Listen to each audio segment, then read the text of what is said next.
Les économies de la sous-région Afrique centrale se redressent lentement, aidées par une demande extérieure plus forte et des prix du pétrole plus élevés. Toutefois, la reprise demeure inégale. Ce, dans un contexte post-Covid marqué par le conflit en Ukraine. Le bureau sous-régional Afrique centrale a un rôle particulier dans l'accompagnement des pays de l'Afrique centrale, dans le développement, la mise en œuvre et l'évaluation des politiques de diversification économique portées par une industrialisation inclusive et durable, mais aussi appuyée par un marché plus large qui est celui de la zone de libre-échange continentale africaine. Pour une plus grande résilience, les économies de la sous-région doivent être inclusives et durables. La CEA accompagne les États de la sous-région dans la diversification de leurs économies, la mise sur pied d'une politique industrielle sous-régionale.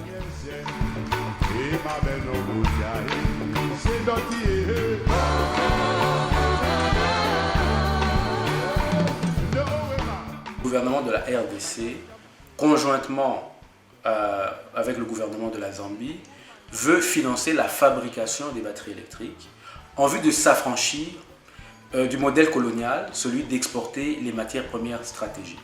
Évidemment, pour le faire, il faut mobiliser les ressources, non seulement au niveau extérieur, mais intérieur. Ainsi, la CEA accompagne la RDC dans la création d'une chaîne de valeur à partir de ses matières premières. Grâce à cet accompagnement, le pays pourra créer des précurseurs pour batteries de véhicules électriques.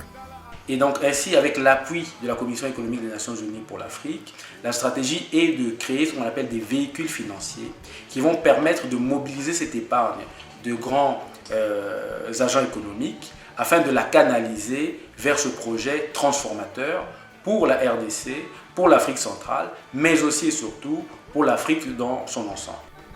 Le système bancaire de la RDC étant en surliquidité, la CEA accompagne le pays dans la mise sur pied des stratégies innovantes de financement pour ce projet majeur.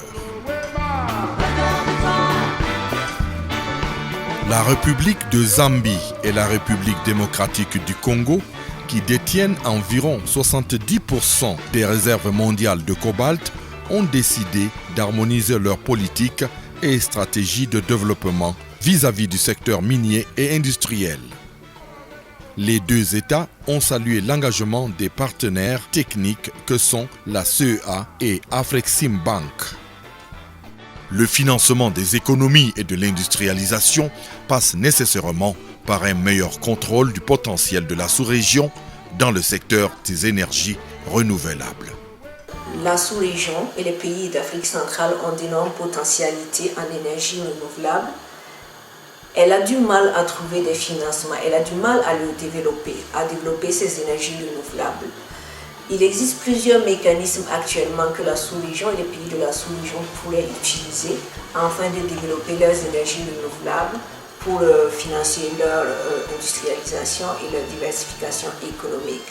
Ces mécanismes incluent les obligations vertes. Le deuxième mécanisme, c'est les enchères d'énergie renouvelable. Enfin, un mécanisme innovant que je peux citer ici pour le développement des énergies renouvelables de la sous-région, ça serait le tarif de l'achat.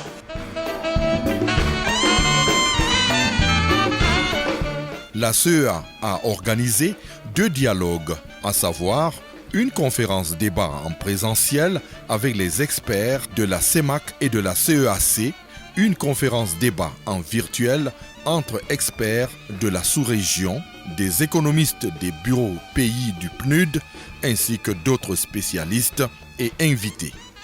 Les experts ont fait le constat que la réhabilitation des infrastructures existantes coûte cher et demande des investissements importants. Les experts ont aussi échangé sur le potentiel fiscal minier et forestier pour réduire la dépendance à ces seuls produits et surtout que la question de la fiscalisation du secteur a été posée. Ce travail mené par la CEA auprès des États de la sous-région permettra de réduire la vulnérabilité macroéconomique au sein de la sous-région et de créer plus d'emplois au travers d'un tissu industriel et économique plus fort et plus diversifié.